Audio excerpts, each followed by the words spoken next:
আজ এসে পড়ল ভারতে। বাড়ল রান্নার গ্যাসের দাম।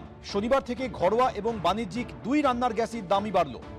ঘরোয়া রান্নার গ্যাসের দাম বন্ধুরা, আজকের ভিডিওতে আমরা জানাবো ভারত, বাংলাদেশ সহ এমন কিছু দেশ যাদের গ্যাসের পরিমাণ এখন কত আছে, ভবিষ্যতে তাদের কোনো গ্যাস জাতীয় প্রবলেম হবে কিনা। নাম্বার 1, ভারত। যুদ্ধের আগে ভারতে কোনো গ্যাস প্রবলেম ছিল না, কিন্তু বর্তমান সময়ে ভারতের মুম্বাই, ব্যাঙ্গালোরে প্রচুর পরিমাণে রেস্টুরেন্ট বন্ধ হয়ে গেছে।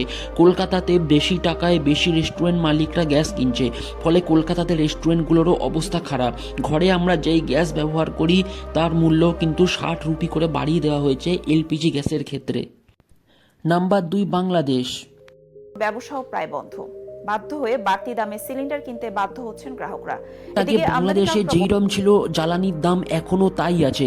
এর সবচেয়ে বড় কারণ হলো বাংলাদেশের জনসংখ্যা 20 কোটি, যেটা ভারতের অর্ধেকও নয়। তাই এখনো পর্যন্ত তাদের চলে যাচ্ছে তাদের মজুত করার জ্বালানি দিয়ে। কিন্তু যুদ্ধ এইভাবে চলতে থাকলে বাংলাদেশকেও সমস্যায় ভুগতে হতে পারে। নাম্বার 3, দক্ষিণ কোরিয়া।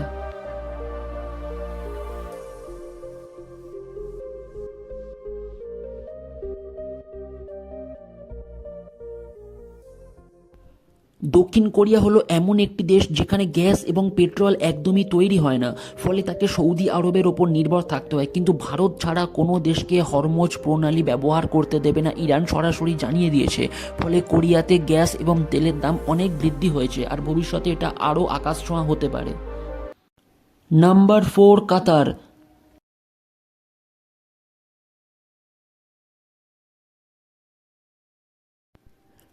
আপনারা অনেকেই ভাবছেন কাতার থেকে অনেক দেশে তেল যায়, কিন্তু এখন কাতার কেন এই লিস্টে? এর কারণ ইরান কাতারের ওই সব জায়গায় মিসাইল মেরেছে যেখানে তাদের গ্যাস তৈরি হয় এবং পেট্রোল রিফাইন করা হয়। ফলে তারা এখন অনেক অসুবিধার মধ্যে রয়েছে। কাতার নিজের তেল, নিজের জ্বালানিও কিন্তু ঠিকঠাক তৈরি করতে পারছে না, তো তারা অন্য দেশে কি করে পাঠাবে? ফলে তাদের অনেক অর্থনৈতিকেও অনেক সমস্যা হচ্ছে, আর জ্বালানি প্রবলেম